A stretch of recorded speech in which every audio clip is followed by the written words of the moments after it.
Okay students, हम लोग पढ़ रहे थे चैप्टर 3 क्वाड्रेटिक इक्वेशन, जिसका मैं प्रीवियस वीडियो में क्वेश्चन नंबर 2 से 8 तक बता चुकी हूँ और उससे भी पहले वाले वीडियो में कंप्लीट स्क्वायर मेथड का 1 नंबर हम लोग कंप्लीट कर चुके हैं। ठीक है, अब हम लोग को देखना है इसी एक्सरसाइज 3 का ही 9 to 12। तो क्वेश्चन नंबर 9 देख लेते हैं। The sum of present age of man and his son is 45 year. उसका प्रेजेंट एज मैन का और सन का दोनों का प्रेजेंट एज 45 ईयर है। 5 ईयर अगो, 5 ईयर पहले product of their ages was, उन दोनों का प्रोडक्ट जो था 4 times that age of man, man से 4 टाइम्स था। Find their present age. हम लोग को क्या फाइंड करना है? Present age. तो प्रेजेंट एज मान लेंगे हम लोग x।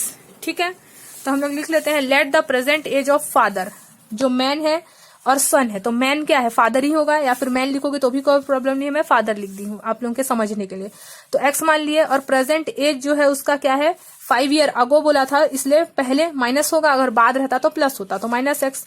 5 ईयर्स अगो में जो फादर का एज है x माइनस 5 हो गया, और जो प्रेजेंट एज है सन का, सन अपने फादर से छोटा ही होगा इसलिए माइनस एक्स किए थे। ठीक है, अब 5 ईयर अगो बोला है इसलिए दोनों में ही माइनस एक्स माइनस 5 करेंगे, क्योंकि 5 ईयर अगो बोल रहा है, 5 ईयर पहले। हम लोग भी जैसे पहले छोटे ही थे, बाद में बड़े होते हैं, तो अगो मतलब कि माइनस। और मैथमेटिकल लैंग्वेज में अगर एज रिलेटेड क्वेश्चन है तो अगो रहेगा तो माइनस लगाना, और आफ्टर रहेगा तो प्लस लगाना, अगर एज वाला problem solving method numerical question रहेगा तो। ठीक है, तो हमारा फादर का एज x माइनस 5 हो गया और सन का एज 45 माइनस एक्स माइनस 5 कर दिया। तो नंबर को नंबर से माइनस किया, 40 माइनस एक्स आया। तो फादर का एज और सन का एज, दोनों एज मिल गया हम लोग को। अब दोनों का एज हम लोग क्या बोला है? Their age was 4 times the age of man. 4 times the age of, दोनों का एज जो मिला के है वो कितने के इक्वल है? 4 time the age of man. ये जो सन का एज है 40 माइनस एक्स, उससे मल्टीप्लाई है 4 टाइम्स क्वेश्चन के अकॉर्डिंग। जो सन का एज निकाले ना हम लोग 40 माइनस एक्स, उसमें बोल रहा है 4 टाइम्स है इन दोनों का एज, इसलिए 4 मल्टीप्लाई कर दिए। अब कुछ नहीं, अब सिर्फ ब्रैकेट सॉल्व करेंगे, x इंटू करेंगे एक बार, फिर इसको इंटू करेंगे। तो 40x यहाँ पास मल्टीप्लाई कर दिए, यहाँ plus minus minus 45 200 minus minus plus 5x हो जाएगा। इधर भी 44 जा 100 यहाँ पास मल्टीप्लाई कर दिए, और यहाँ प्लस माइनस माइनस 40x। अब सॉल्व करेंगे, बस नंबर को x अरेंजमेंट कर दिया, माइनस एक्स स्क्वायर। ठीक है, अब यहाँ पास ये वाला 40x, फिर ये वाला प्लस 5x, ये वाला भी x वाले को इधर ही ले आते हैं, माइनस 160 भी इधर ले आए, ये वाला नंबर भी यही है, सबको बस अंदर ले आए हैं, इधर कुछ नहीं बचा, इसको तो हम लोग ट्रांसफर कर दिए हैं तो 0। अब माइनस एक्स स्क्वायर का एक्स स्क्वायर ही होगा। ये 40x लाइट टर्म है, दोनों में ही x है, इसमें भी x है, तो 40 प्लस 5 45, 45 प्लस 4 49। इन दोनों को माइनस नहीं करेंगे, प्लस करेंगे, माइनस माइनस प्लस होता है, तो प्लस के माइनस 360। माइनस क्यों आया? बिकॉज ग्रेटर नंबर के सामने माइनस लगा है। अब हम लोग यहाँ माइनस था इसलिए बोथ साइड माइनस से मल्टीप्लाई कर दिया, इस माइनस को हटाने के लिए, ताकि हम लोग को सिंप्लीफाई करने में प्रॉब्लम ना हो। ठीक है, अब क्या करें? 360 बन जाए 360, 49 हम लोग को लाना है। इस 360 का एलसीएम ऐसा निकालना है कि प्लस करें या फिर माइनस करें तो 49 आए, और उन दोनों का प्रोडक्ट 360 आए।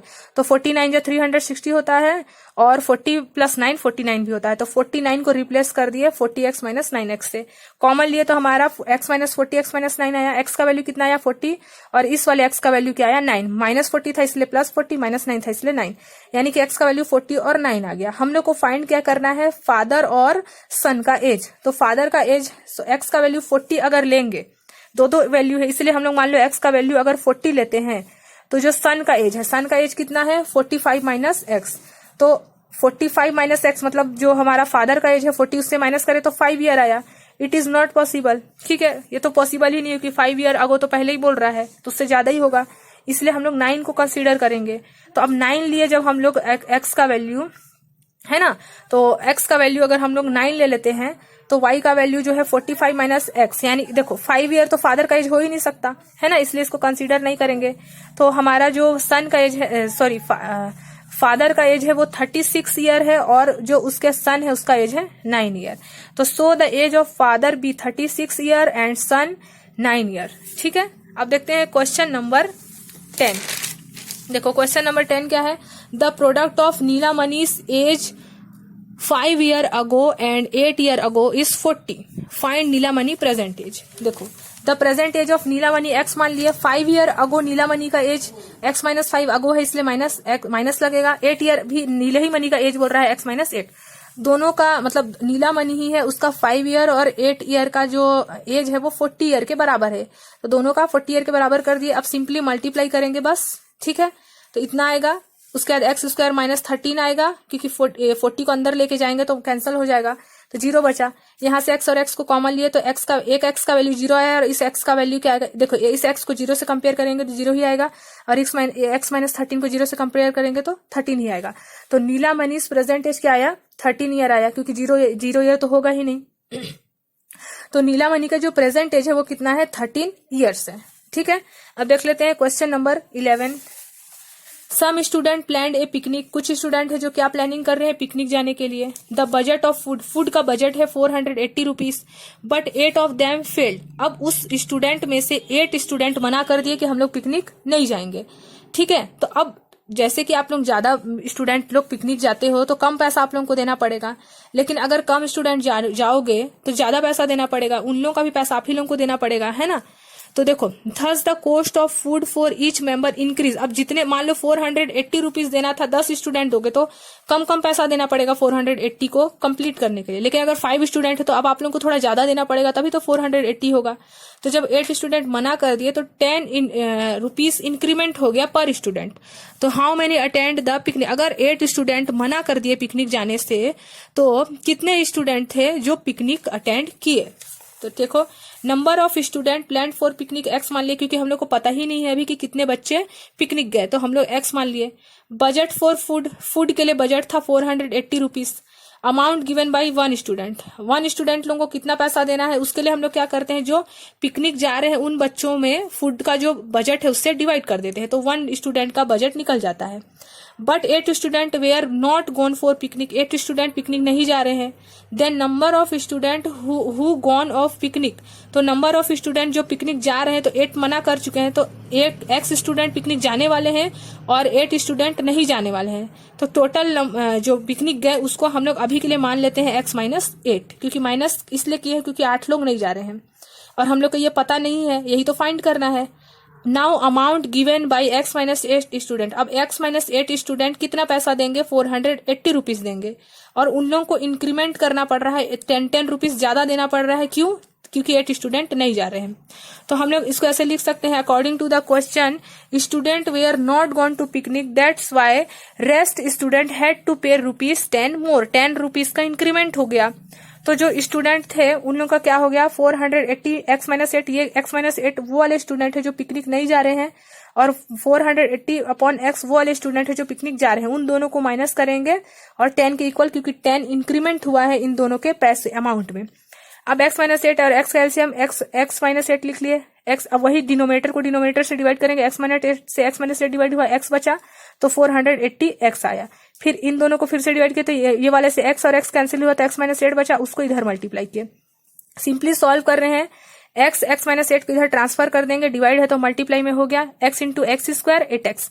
अब इसको सॉल्व करेंगे, 480x plus minus minus 480x minus minus plus multiply करेंगे तो 3840 आएगा। इसको भी मल्टीप्लाई करें, 8x square plus minus minus 10 8 जा 80x।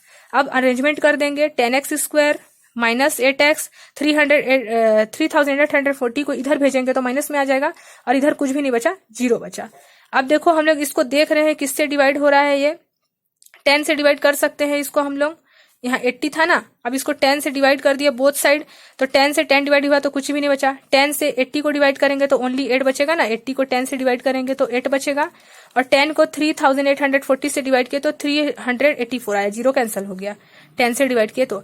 अब ये हम लोग को क्वाड्रेटिक इक्वेशन मिल गया, x square minus 8x minus 384 equal 0। अब इसको स्प्लिटिंग मेथड से सॉल्व कर देंगे, इसको मल्टीप्लाई करेंगे और ऐसा स्प्लिट करेंगे कि मिडिल टर्म -8 मिल जाए। तो 24 इंटू 16 करोगे तो 384 मिलेगा, और इन दोनों को माइनस करोगे तो -8 मिलेगा, ठीक है। अब इसमें से कॉमन लिए, तो कॉमन लेने के बाद ये दोनों वैल्यू सेम आया तो एक बार लिख दिया, और x प्लस 16 बचा। अब 0 से कंपेयर किए तो एक x का वैल्यू -24 था तो +24 आएगा, क्योंकि -24 इधर भेजोगे, और वैसे ही x + 14 था तो -20 16 आएगा। अब -16 स्टूडेंट तो जाएंगे नहीं, नंबर माइनस में तो होगा नहीं, तो हम लोग कंसीडर 24 करेंगे, इसको कंसीडर नहीं करेंगे क्योंकि यहाँ पॉजिटिव नेगेटिव है, इसीलिए। Therefore number of student who gone for picnic के लिए हम लोग x - 8 माने थे। क्यों? क्योंकि 8 मना कर दिए थे, तो 8 माइनस कर दिए 24 में से, यानी कि अब 16 स्टूडेंट है जो कि पिकनिक जा रहे हैं। ठीक है, टोटल 24 स्टूडेंट है जिसमें से 8 मना कर दिए, तो हमारे पास अब जो पिकनिक जाने वाले स्टूडेंट है वो कितने हैं? 16 है। ठीक है, थोड़ा सा बस यहाँ ध्यान देना है आप लोगों को, उसके बाद तो पूरा बन जाएगा। अब देखते हैं क्वेश्चन नंबर 12। ठीक है, the sum of marks obtained by Kamal in English and mathematics. जो कमल है वो इंग्लिश और मैथमेटिक्स में कितना नंबर लाया? 40 in class test of grade 10। If the 10th class में वो मैथमेटिक्स और इंग्लिश में 40 मार्क्स लाया। If the marks he got mathematics are increased, mathematics में अगर उसका इंक्रीज कर दे 3 marks, and which got English, और इंग्लिश में डिक्रीज कर दे 4 marks, the product of marks is 360। तब उसका जो प्रोडक्ट ऑफ मार्क्स है, प्रोडक्ट मतलब मल्टीप्लीकेशन ऑफ मार्क्स 360 हो जाता है। Find the marks obtained by him in mathematics and English. अभी तो दोनों को मिला के बता रहा है कि इंग्लिश और मैथ्स में मार्क्स 40 है, तो अलग अलग कितने मार्क्स लाया? अगर हम लोग मैथ्स में 3 इंक्रीज कर दें और इंग्लिश में 4 डिक्रीज कर दें और उन लोग का प्रोडक्ट 360 के इक्वल कर दे, तो सबसे पहले हम लोग लिख लेते हैं, इंग्लिश का मार्क्स x मान लेते हैं, मैथ्स का मार्क्स y मान लेते हैं, और दोनों का मार्क्स क्या बोला है? 40 बोला है, तो मैथ्स प्लस इंग्लिश दोनों का मार्क्स 40 मान लिए।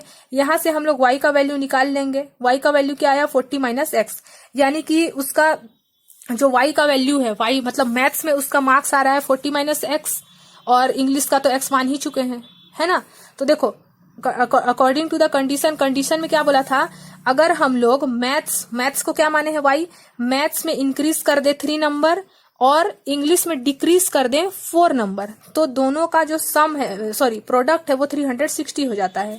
हम लोग यहाँ निकाल चुके हैं y का वैल्यू 40 - x, तो y के प्लेस में रख दिया 40 - x। ठीक है, फिर +3 का +3। अब इसको सिर्फ सॉल्व करना है हम लोग को। 40 - x + 3, और यहाँ देखो 40 + 3 तो 43 कर दिए, यहाँ आया। अब इसको सिर्फ मल्टीप्लाई करेंगे, 43 को x - 4 से मल्टीप्लाई करेंगे और -x को x - 4 से मल्टीप्लाई करेंगे। फिर अरेंजमेंट कर दिए, बस, है ना। अरेंजमेंट करने आप लोगों को आता है, ऑर्डर में x², फिर x, फिर c, ये वाला ऑर्डर में अरेंजमेंट करते हैं bx + c क्वाड्रेटिक इक्वेशन में। उसके बाद लास्ट वाले टर्म को फर्स्ट वाले टर्म से मल्टीप्लाई करेंगे और बीच वाला जो टर्म है उसको स्प्लिट करेंगे। मतलब 532 का एलसीएम ऐसा लेना है कि उनका फैक्टर को मल्टीप्लाई करे तो 532 आए, और उसको प्लस या फिर माइनस करे तो मिडिल टर्म -47 मिल जाए। हर क्वेश्चन में यही कर चुके हैं अभी तक। तो 28 × 19 करते हैं तो 532 मिलता है, और प्लस करते हैं तो 47। कॉमन लिए तो x का वैल्यू -28 और 19 आया, तो -28 है इसलिए पॉजिटिव 28 आएगा, और यहाँ -19 है इसलिए पॉजिटिव 19 आएगा। यानी अगर हम लोग x का वैल्यू 28 मानते हैं, यानी कि x को हम लोग इंग्लिश माने हैं, अगर इंग्लिश का वैल्यू 8 मानते हैं तो मैथ्स का वैल्यू कितना आ जाएगा? मैथ्स के लिए हम लोग y 40 - x किए हैं, तो x का वैल्यू 8 यहाँ रख देंगे, यानी कि मैथ्स में 12 मान लेंगे। अगर इंग्लिश में उसका 8 इंक्रीमेंट हो रहा है तो मैथ्स में 12, और अगर 19 ले लेते हैं, क्योंकि दोनों ही वैल्यू पॉजिटिव है इसलिए दोनों वैल्यू कंसीडर हो रहा है। अभी तक नहीं तो बाकी में एक माइनस आ जाता था तो उसको हम लोग कंसीडर नहीं कर रहे थे, लेकिन इसमें दोनों ही पॉजिटिव है इसलिए 2 वैल्यू कंसीडर हो रहा है। अगर x का वैल्यू 19 लेते हैं तो मैथ्स में उसका 20 बना रहा है, क्योंकि 19 माइनस कर रहे हैं। तो ठीक है, तो एक वैल्यू उसका 12, अगर x का वैल्यू 8 लोगे तो मैथ्स में 12, और अगर इंग्लिश का वैल्यू 19 लोगे तो मैथ्स में 21। ठीक है, तो हमारा क्वेश्चन नंबर 12 कंप्लीट हो गया। क्वेश्चन नंबर 12 हमारा क्वेश्चन एक्सरसाइज 3 कंप्लीट हो चुका है। ठीक है, तो हम लोग इसमें क्या क्या देखे? कंप्लीट स्क्वायर मेथड, जिसका फर्स्ट पार्ट आया था, जिसमें हम लोग पूरा यहाँ तक कंप्लीट किए।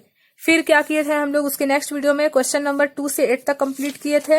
उसके बाद हम लोग अभी वाले वीडियो में क्वेश्चन नंबर 9 to 12 कंप्लीट कर लिए। अब नेक्स्ट वीडियो में हम लोग देखेंगे formula to solve quadratic equation.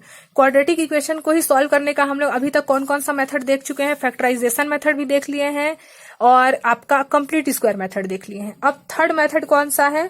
Formula solving. अब ये फॉर्मूले से कैसे हम लोग क्वाड्रेटिक इक्वेशन फाइंड करेंगे, अब उस वैल्यू उसको देखना है हम लोग को। ठीक है, तो अब नेक्स्ट वीडियो में हम लोग देखेंगे एक्सरसाइज 4 डिस्क्रिमिनेंट वाला, और एक देखेंगे फॉर्मूला से कैसे सॉल्व किया जाता है। तो हमारा एक्सरसाइज 4 होगा नेक्स्ट वीडियो में। ठीक है।